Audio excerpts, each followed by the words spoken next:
Assalamualaikum warahmatullahi wabarakatuh.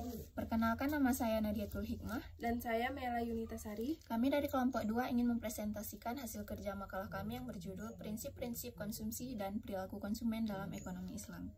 Kepada yang terhormat Bapak Dr. Abdian Syahlinge selaku dosen pengampu mata kuliah pengantar ekonomi Islam. Baik, di sini kita ketahui bahwa definisi konsumsi yaitu suatu usaha yang dilakukan untuk menghabiskan suatu barang atau jasa guna bertujuan untuk memenuhi kebutuhan dan kepuasan manusia. Sementara konsumsi dalam ekonomi Islam yaitu memenuhi suatu kebutuhan jasmani dan rohani guna untuk memaksimalkan fungsi kemanusiaan sebagai hamba Allah sehingga dapat beribadah kepadanya untuk mencapai tujuan kebahagiaan dan kesejahteraan di dunia dan di akhirat. Tujuan utama konsumsi adalah sebagai penolong hamba Allah agar bisa beribadah kepada Allah sesuai dengan firman Allah dalam Quran surah Az-Zariyat ayat 56 yang artinya, dan tidak akan aku ciptakan jin dan manusia kecuali hanya untuk menyembah kepadaku. Oleh karena itu, Islam mewajibkan bagi setiap muslim untuk mengkonsumsi hal-hal yang baik agar mampu melaksanakan ibadah dan kewajiban-kewajiban yang dibebankan Allah kepadanya. Dan konsumsi memiliki keharusan atau urgensi yang besar di dalam perekonomian karena tidak ada kehidupan manusia yang tidak menggunakan ekonomi atau konsumsi. Kedua, prinsip-prinsip konsumsi dalam ekonomi Islam menurut Abdul Manan dalam melakukan konsumsi terdapat 5 prinsip dasar, yaitu yang pertama prinsip keadilan. Keadilan yang dimaksud yaitu adalah konsumsi suatu yang halal dan tidak membahayakan tubuh. Yang kedua, prinsip kebersihan. Prinsip kebersihan ini bermakna makanan yang dimakan harus bersih, tidak kotor, dan tidak menjijikan. Yang ketiga, prinsip kesederhanaan. Artinya sikap yang tidak berlebih-lebihan. Sikap berlebih-lebihan mengandung makna melebihi dari kebutuhan yang wajar dan tidak memperturutkan hawa nafsu. Yang keempat, prinsip kemurahan hati.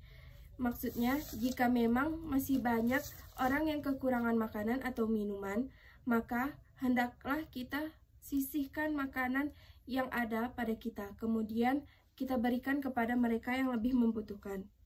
Yang kelima, prinsip moralitas. Konsumsi seorang muslim harus dibingkai oleh moralitas yang terkandung dalam Islam. Allah memberikan makanan dan minuman untuk keberlangsungan hidup agar dapat meningkatkan nilai moral spiritual. Seorang muslim diajarkan untuk menyebut nama Allah sebelum makan dan menyatakan terima kasih setelah makan. Kemudian perilaku konsumen dalam ekonomi Islam menurut Kotler dalam The American Marketing Association. Yang pertama, perilaku dinamis yang harus dimiliki konsumen. Yang kedua, melibatkan interaksi afeksi dan kognisi atau perilaku dan kejadian di sekitar. Yang ketiga, melibatkan pertukaran. Perilaku konsumen dalam ekonomi Islam yaitu harus mempelajari bagaimana manusia memilih di antara berbagai pilihan yang ada dengan memanfaatkan sumber daya alam atau sumber daya manusia yang dimiliki dan harus dilandasi dengan nilai-nilai Islami. Selanjutnya, perbedaan perilaku konsumen muslim dengan perilaku konvensional. Konsumen muslim memiliki keunggulan bahwa mereka dalam memenuhi kebutuhan individual tetapi juga memenuhi kebutuhan sosial. Ketika mendapatkan gajian, konsumen muslim tidak ada berpikiran untuk menghabiskan, tetapi karena kesadarannya ia bekerja karena mencari ridho Allah, sebagian pendapatnya dibelanjakan di jalan Allah. Sekian presentasi dari kami. Bila ada kata-kata yang salah, kami mohon maaf.